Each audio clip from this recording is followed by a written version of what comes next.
புகழ் வர வர கூடவே சர்ச்சைகளும் வர்றது சகஜம்தான். மமிதாவின் வாழ்க்கையிலும் அப்படி ஒரு சர்ச்சை வந்தது. ஆனா அது அவங்க கையாண்ட விதம் அவங்களோட முதிர்ச்சியையும் தொழில் நேர்மையையும் காட்டுச்சு. எப்படி இந்த விஷயத்த கையாண்டாங்க? இந்த 24 வயசு பொண்ணோட திறமையையும் அவங்களுக்கு பின்னாடி இருந்த சவால்களையும் வாங்க பாப்போம். பிரேமலோ படம் மூலமா ஒரே நைட்ல தென்னிந்தியாவோட கனவு கன்னியா மாறினாங்க மமிதா பைஜு. அதாவது நம்ம ரீனுவோட பளபளப்பான திரை வாழ்க்கைக்கு பின்னாடி இருக்கிற உண்மையான முகம் என்னன்னு தெரியுமா? 100 கோடி ரூபாய் வசூல், சூப்பர் ஸ்டார் பட வாய்ப்புகள்னு புகழின் உச்சத்துல இருக்கிற இந்த 23 வயது மமிதா உண்மையில யார்? திரையில நீங்க பார்த்த அந்த ஜாலியான துருதுருப்பான பொண்ணுக்கும் நிஜ மமிதாவுக்கும் கொஞ்சம் கூட சம்பந்தம் இல்லைன்னு சொன்னா நம்புவீங்களா? ஆமா, அதுதான் 100% உண்மை. கோடிக்கணக்கான ரசிகர்களுக்கு தெரியாத அவரோட காலேஜ் சீக்ரெட்ஸ்ல இருந்து அவங்க சுமந்த கனவுகள் வரைக்கும் எல்லாத்தையும் இந்த வீடியோல பார்க்க போறோம். 2024 வருஷம் மலையாள சினிமாவை மட்டும் இல்ல, மொத்த தென்னிந்திய சினிமாவையும் திரும்பி பார்க்க வச்ச ஒரே படம் பிரேமலு.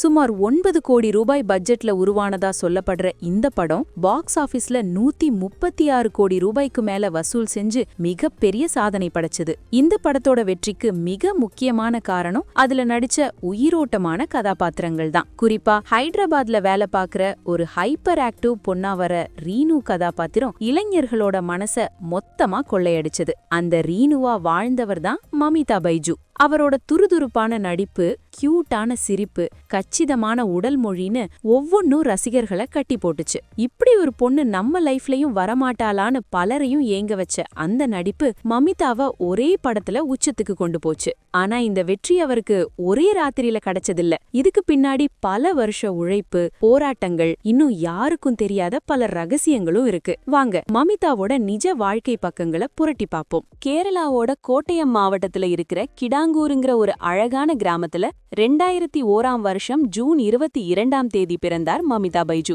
அவங்க அப்பா டாக்டர் கே பைஜு, அம்மா டாக்டர் மினி பைஜு. அவருக்கு மிதுன் பைஜுன்னு ஒரு அண்ணனும் இருக்கார். அப்பா அம்மா 2 பேருமே டாக்டர்ஸுங்கிறதால மமிதாவோட சின்ன வயசு கனவும் ஒரு டாக்டர் ஆகணும்ங்கிறது தான். படிப்புலயும் படு சுட்டியா இருந்த மமிதா தன்னோட லட்சியத்தை நோக்கி தான் போய்கிட்டு இருந்தாங்க. சின்ன வயசுல இருந்தே அவங்களுக்குள்ள பரதநாட்டியம் ஆடுற திறமையும் இருந்தது. ஸ்கூல்ல நடக்கிற கலை நிகழ்ச்சிகள்ல தவறாம கலந்துக்குவாங்க. கிடாங்கூர் NSS மேல்நிலை பள்ளியில படிச்சுட்டு இருந்தப்போ தன் வாழ்க்கையில ஒரு பெரிய திருப்புமுனை வரப்போகுதுன்னு அவங்களே நினைச்சு பார்க்கல. ஆமா, விதி அவங்களுக்காக வேறு ஒரு பாதைய தேர்ந்தெடுத்து வச்சிருந்தது. அதுதான் சினிமாங்கிற வண்ணமயமான உலகம். சினிமாவுக்கு வரணும், பெரிய நடிகை ஆகணும்னு மமிதா ஒருபோதும் பிளான் பண்ணதே இல்ல. அது தற்செயலா நடந்தது. அவங்க 9ஆம் வகுப்பு படிச்சுட்டு இருந்தப்போ, அதாவது தன்னோட 16 வயசுல மலையாள சினிமாவின் கதவுகள் அவங்களுக்காக திறந்தது. 2017 வெளியான சர்வோபரி பாலாகரன் படத்துல ஒரு சின்ன ரோல்ல நடிக்கிற வாய்ப்பு கிடைச்சது. அந்த முதல் அனுபவம் கேமரா முன்னாடி நிக்கிறது புதுசா இருந்தாலும் அத ரொம்பவே என்ஜாய் பண்ணி செஞ்சாங்க. அதைத் தொடர்ந்து ஹனிபி 2, வராகன், விக்ருத்தின்னு சில படங்கள்ல சின்ன சின்ன ரோல்ஸ்ல தலை காட்டினாங்க. ஒரு பக்கம் ஸ்கூல், இன்னொரு பக்கம் அப்பப்போ வர ஷூட்டிங்னு 2யும் சமாளிச்சுட்டு வந்தாங்க. அந்த சமயத்துல நடிப்புங்கிறது அவங்களுக்கு ஒரு பொழுதுபோக்கா மட்டும்தான் இருந்துச்சு. முக்கிய இலக்கு மருத்துவ படிப்பு தான்னு தெளிவா இருந்தாங்க.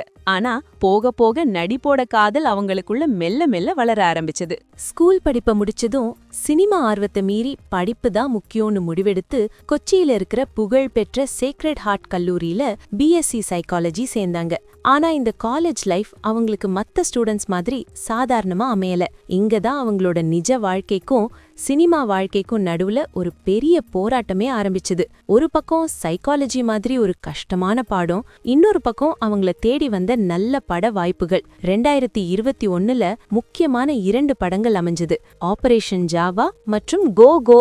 இந்த 2 படங்களோட ஷூட்டிங்கும் அவங்களோட காலேஜ் நாட்கள்ல தான் நடந்தது. பல நேரங்கள்ல ஷூட்டிங்காக காலேஜுக்கு போக முடியாத நிலைமை. அட்டெண்டன்ஸ் ஒரு பெரிய பிரச்சனையா மாறுச்சு. ஒரு கட்டத்துல படிப்ப பாதியில நிறுத்திடலாமான்னு கூட யோசிச்சிருக்காங்க. ஆனா படிப்பை விடக்கூடாதுங்கிறதுல ரொம்ப உறுதியா இருந்தாங்க.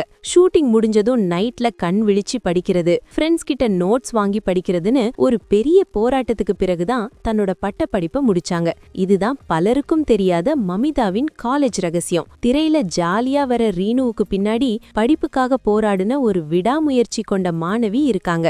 அது மட்டும் இல்ல, அவங்களோட குணமும் ஒரு ரகசியம்தான். அவங்களே பல பேட்டிகள்ல சொன்ன மாதிரி பிரேமலு ரீனு மாதிரி நிஜத்துல அவங்க துருதுருப்பான அதிகம் பேசுற பொண்ணு கிடையாது. ஷூட்டிங் இல்லாத நாட்கள்ல வெளியே போறதையோ பார்ட்டிகள்ல கலந்துக்கிறதையோ விரும்பாத அவங்களுக்கு குடும்பத்தோட நேரம் செலவு பண்றதும் புத்தகம் படிக்கிறதும் ஓவியம் வரையறதும் தான் பிடிச்சமான விஷயங்கள். இதுதான் நம்ம ஸ்கிரீன்ல பாக்குற மமிதாவுக்கும் நிஜ மமிதாவுக்கும் உள்ள பெரிய வித்தியாசம். காலேஜ் படிப்பும் சினிமா பயணமும் ரெட்ட மாட்டு வண்டி மாதிரி போயிட்டு இருக்க மமிதாவோட கேரியர்ல அடுத்தடுத்து திருப்பு முனைகள் வந்துச்சு. ஆபரேஷன் ஜாவா மற்றும் கோ கோ அவருக்கு நல்ல பெயரை வாங்கி கொடுத்தது. ஆனா 2022ல வந்த சூப்பர் சரண்யா படம் தான் அவரை மலையாள சினிமாவில ஒரு தவிர்க்க முடியாத இளம் நடிகையா மாத்துச்சு. அந்த படத்துல சோனாங்கிற அவரோட கதாபாத்திரம் ரசிகர்களால பெரிய அளவுல கொண்டாடப்பட்டது. அதன் பிறகு பிரணய விலாசம் போன்ற படங்களும் அவங்க நடிப்புக்கு நல்ல பேரை வாங்கி கொடுத்தது. இப்படி ஒவ்வொரு படியா முன்னேறி தன்னோட திறமைய நிரூபிச்சிட்டு இருந்த மமிதாவுக்கு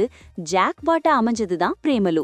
இந்த படம் அவரை தென்னிந்தியாவின் நட்சத்திர அந்தஸ்துக்கு உயர்த்தியது. புகழ் வர வர கூடவே சர்ச்சைகளும் வர்றது சகஜம்தான். மமிதாவின் வாழ்க்கையிலும் அப்படி ஒரு சர்ச்சை வந்தது. டைரக்டர் பாலா இயக்கின வணங்கான் படத்துல முதல்ல மமிதா தான் ஒப்பந்தம் செய்யப்பட்டிருந்தாங்க. சில நாட்கள் ஷூட்டிங் போனதுக்கு பிறகு அவங்க படத்துல இருந்து விலகிட்டாங்க. அப்போ ஷூட்டிங்ல டைரக்டர் பாலா அவரை அடிச்சதாகவும் துன்புறுத்தினதாகவும் சில வதந்திகள் பரவ ஆரம்பிச்சுது. இந்த சர்ச்சை பெருசானப்போ மமிதா பைஜுவே முன்வந்து அதுக்கு முற்றுப்புள்ளி வச்சாங்க. அந்த வதந்திகள்ல துளி கூட உண்மை இல்லை. பாலா சார் என்னை எந்த விதத்திலையும் துன்புறுத்தல, நான் படத்துல இருந்து விலகினதுக்கு வேற தொழில் ரீதியான காரணங்கள் இருக்குன்னு தைரியமா பேட்டி கொடுத்து எல்லா வதந்திகளையும் தவிடு பொடியாக்கி தன்னோட நேர்மைய நிரூபிச்சாங்க.